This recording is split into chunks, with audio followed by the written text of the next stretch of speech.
Kerbal News, Year 1, Day 142. The Kerbals look towards Duna as their next destination.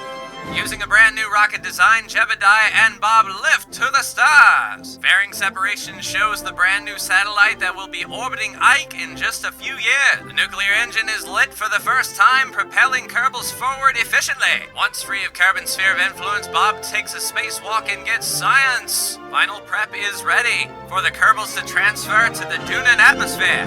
Kerbals enter Duna's atmosphere at sunrise, a picturesque descent. Burn complete, and Bob and Jebediah become the first Kerbals to orbit Duna. The satellite is alive and well as it orbits Ike, and the contract is now complete.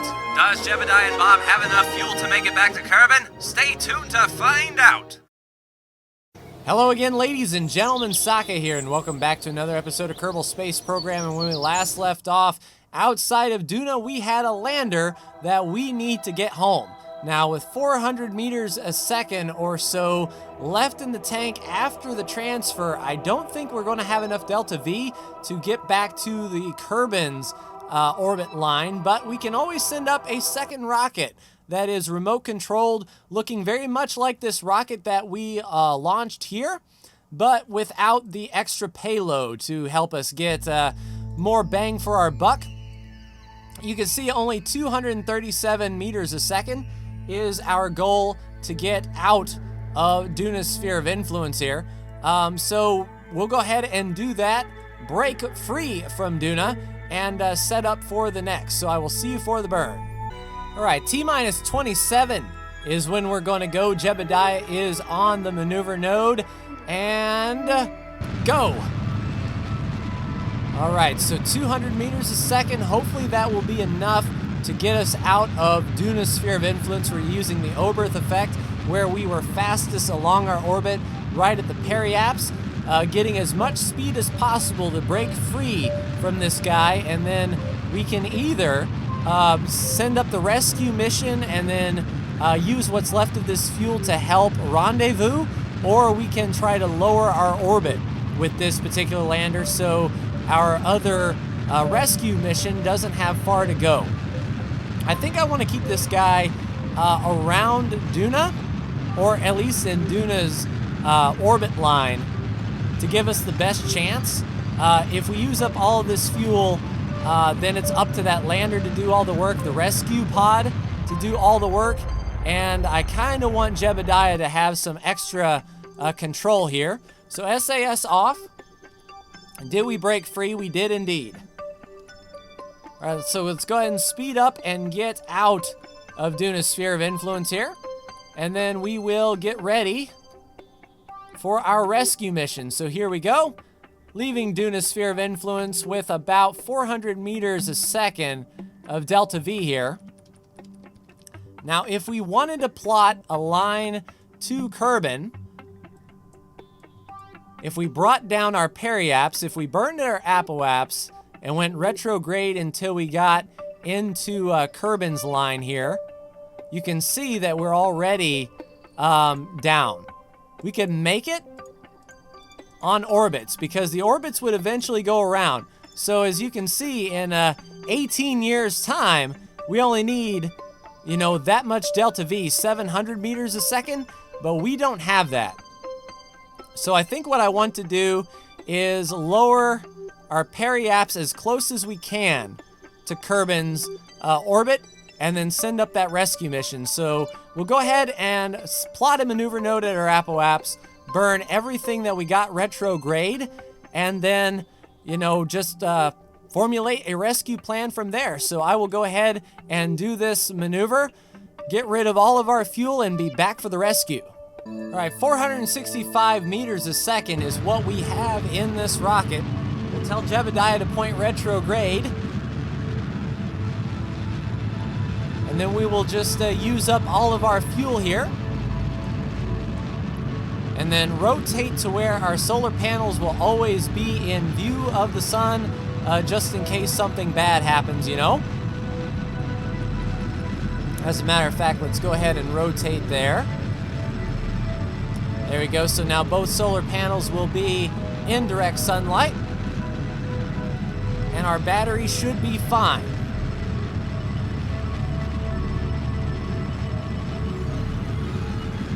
All right, running out of fuel and cut off there. All right, so Jebediah and Bob are floating on their own devices. We can take a look at our orbit and see that we got about there. So we're gonna be, going under Duna for sure. Next step is setting this as the target and getting a rescue mission. So I will go to the Space Center and you'll see the rocket launch. Right, rocket is ready to go. Full throttle, 3, 2, 1, go. So this rocket should get much better lift than it did with that, the last rocket with the satellite on top. We've shed quite a bit of weight. And all of this is to bring back that science that we got stored in the lander can that we would have lost a tremendous amount of science had we just transmitted it. So we are on the science thing. What does science, how much is science worth to us? It's worth a lot if we are going to send a whole new rocket up here to try to save those Kerbals, and that is what we are going to do. So a pretty standard launch. I'll be with you for the transfer when we see exactly where we're going to line up with the lander. All right, Kerbal Sphere of Influence escape complete, and now we are out here amongst the stars. Let's go ahead and set the Duna lander as our target. Let's see, we are 0.01, so we're really good on our inclination. So it's just going to be a matter of finding the place where our lander can meet up with this guy. And maybe here at our apoapse, if we add a maneuver in 200 days and raise that up just a little bit, can we make our encounter? Or where would it be along its orbit? All right, so let's forward. Okay, so that's not working out too well.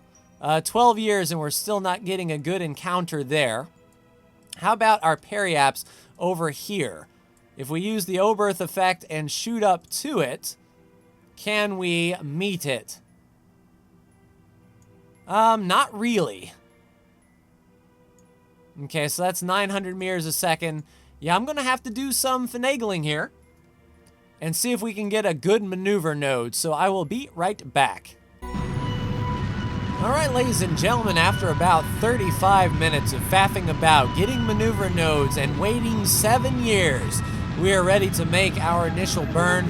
Basically, we're going to be burning just past our periapse up toward the orbit of Duna and meeting the lander about right there, right at about its apoapse. So it's slowest speed and we're pushing our apoapse up to meet it. So we're not going to be going fast and relatively close to each other. So this will be a long burn, 3 minutes and 15 seconds. So I'll go ahead and burn through this and do some fine-tune adjustment. I'll be right back. All right, 1.9 meters a second difference here. Looks like we're going to be crossing at 120,800. And what I would like to do is do some more prograde just to see if we can drop this a little bit and watch these numbers fall, hopefully. And indeed they are. So let's go ahead and keep on burning until those numbers drop right down. I'm actually losing it because we're getting the apoapsis in there as well. 64.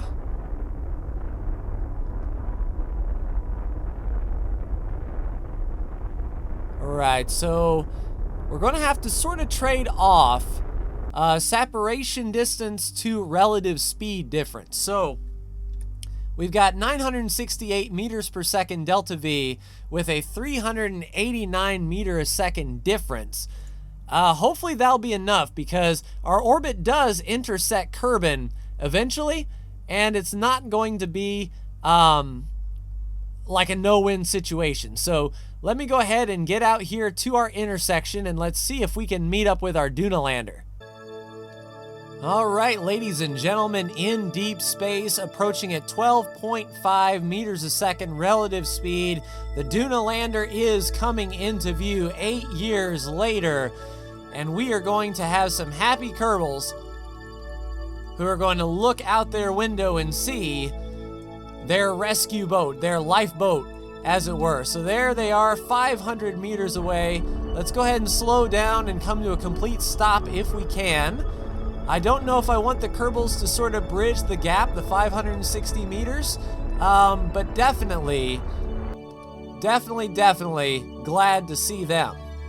At least with 500 meters per second, let's just head towards them a skosh. And we'll just pull that prograde marker right over that and cut. And we'll drift towards them at 1.6 meters a second. And we'll come to a complete stop when we get beside them.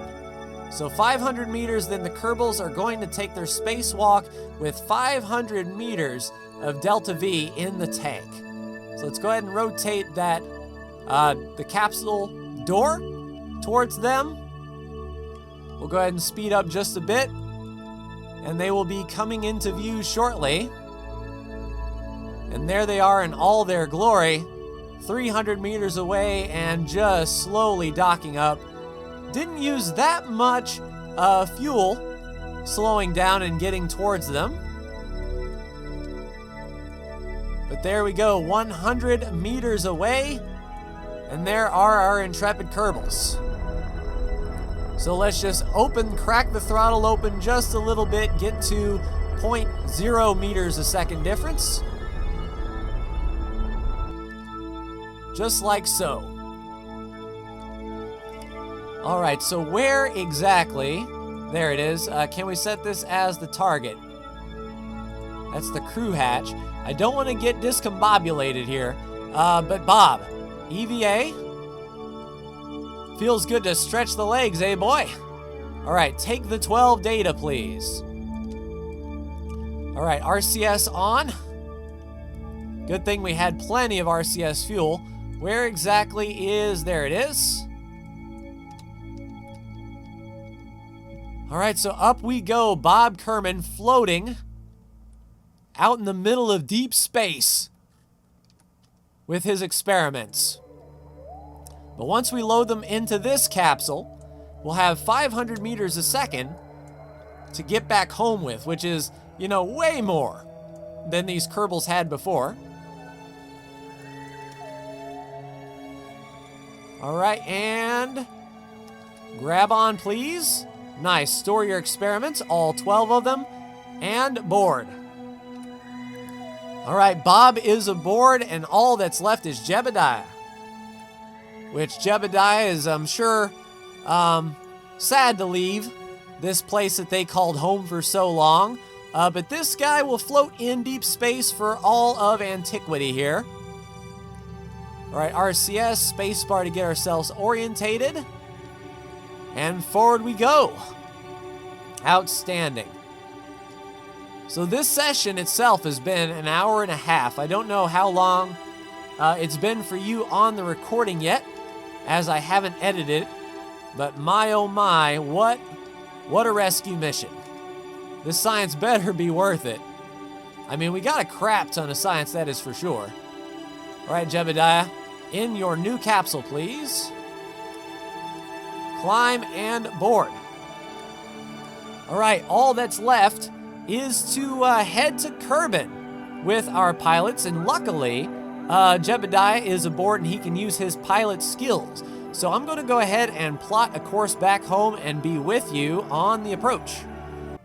All right, ladies and gentlemen, 7 years longer floating around. We are now at our maneuver node. We need to burn at T-41 for 380 meters a second of our 506. And there we go, Jebediah is on the ball, on the maneuver node. Thankfully, we have a pilot who can keep it on there. All right, let's go ahead and time accelerate up through this because it's a basic maneuver. And then once we get to closer to time, we'll slow down and then fine-tune our approach a little bit. So 93 meters a second, that will not leave us with a whole lot, but enough that we should be able to maneuver around. That is the most important part. We're coming in basically on the skin of our teeth, but this is the last big burn that we have to do. All right, 15 meters a second, 12, 11, 10, 9. And then from here on out, we'll use our last 132 meters a second to fine-tune our approach and make sure that we hit atmosphere. Because if we do not hit atmosphere, we don't have enough fuel to do much of anything at all. 0.1 meter a second SAS off, 125 meters a second left of fuel. Let's take a look and see what that did for us. As you can see, we have a 9 million periaps on Kerbin. So I'm going to go ahead and continue to faff about and get this in the atmosphere. The further out we are, the more impact it has. So I will be right back. All right, ladies and gentlemen, I have arranged myself to where I'm going to come in equilateral and come in at 28,600 meters. That should be enough to burn off. If worst comes to worst, we have 100 meters a second, but I'm going to go ahead and warp to the approach, so hopefully good things happen. All right, 16 years, 391 days since this thing took off. We are now in Kerbin's sphere of influence once more. And as you can see, we're going to shoot straight at it, basically fall right to the planet. Our periaps is still 28,500 meters. So what I'm going to do is when we're close, we're going to turn retrograde and we're going to basically try to slow down as much as possible, because there she is, bright and blue. Once we enter the atmosphere, I think what I'm going to do is try to slow down as best we can. And then we have hello moon. We're going to separate, and we have 4 parachutes on this lander and the heat shield right below that separator. So hopefully the ablator has 800. So hopefully that ablator will last. I believe it will. But yeah, once we start interacting with the upper atmosphere of Kerbin, I'm just going to basically slam on the brakes here and hope for the best. And separation. All right, so it is up to our heat shield to do the work now.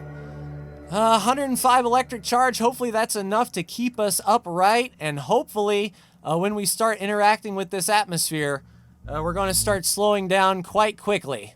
Not that many G-forces, if I'm honest. And then hopefully we'll be slow enough to use those parachutes. That indeed is the question. We're at 3,000 meters a second and dropping quick. Yeah, we will be captured by Kerbin for sure. So that is definitely a load off. Now it's just a matter of, can we get slowed down enough in this thick stuff to launch parachutes? And I think we may be able to. We'll jettison the heat shield, get that flown away so we're not so heavy. Parachutes out. 10 meters now, just a few seconds, and Bob and Jebediah have returned to Kerbin. Let's go ahead and recover that vessel, and I can't imagine how excited they must be to finally be back and ready for another mission. Yeah, I don't think I'm going to be doing any manned stuff to any exterior planets anytime soon after that one. I've been recording for 2.5 hours now, but 1,289.3 science recovered from all of that stuff. I mean, look at the material study and all that stuff. That is what I'm talking about. We got $1,000 back from our lander can. And yeah, level 3, massive reputation. We got some debris we can recover as well. And we're over 3 million. Very, very nice indeed. We might just upgrade the rest of our space center here. But I think the next mission, what we're going to do is do some recovery in the local area. We unlock the grappler, and all the debris and whatnot around is going to be needing to be policed up. All right, we got that. We got that. How about mission control? Yeah, we'll upgrade you. Fully upgraded. How about the space plane hangar? 400,000, there we go. That one's fully upgraded. How about the runway? 141. That one's fully upgraded. Launch pad's fully upgraded. Research and development is fully upgraded. Astronaut complex is fully upgraded. Administration building, fully upgraded. All right, and that, I believe, 422. Boom, VAB. So that is a fully upgraded Space Center with 1.7 million left and 1,509 science. So advanced science tech, I mean, the gravioli detector, more passive things. I mean, the drills in the holding tank isn't that big a deal, but the new science definitely will be. Nice big relay antennas, a Mark drone, super battery banks. I think I want these for the big rockets. We'll take that. High performance, big tanks, another 550. Let's see, we could take that. I think more science is good. We can get the gravioli detector. And that'll leave us with 400 science. The heavy landing with the better heat shield. If we can get some sort of rover thing going on, that would be pretty cool. More space plane stuff. Fairings and clampetrons. Yeah, I'm not sure about the docking port and whatnot. Alright, so narrowband scanner and the large holding tank. Yeah, we can't go down this branch. We need a lot more science if we are going to do such things as those. Protective nose cone. Let's see, hairy aerodynamics. Yeah, we'll do the high altitude flight. That way we can build some sort of a space plane and whatnot. So we're eating through the tech tree. I'm not sure what we are going to be doing in the next... Oh yeah, we're going to be policing up some of this debris in the next episode, ladies and gentlemen, because as you can see, we've got some things that are not kosher. If we can do some of the policing up, and we are supposed to be able to track nearby objects. So, you know, there's a big unknown object right here. We can try to start capturing an asteroid, perhaps. I mean, sky is the limit. So that will do it for me in this episode of Kerbal Space Program. I really hope you enjoyed that. That was a lot of work on my behalf to get things done. But like, share, and subscribe if you are so bold. Thank you so much for tuning in, and I'll see you in the next Kerbal Space Program video after we look at this world's first milestone here. Nice. Return home. Nice. Lots of moolah. Take care.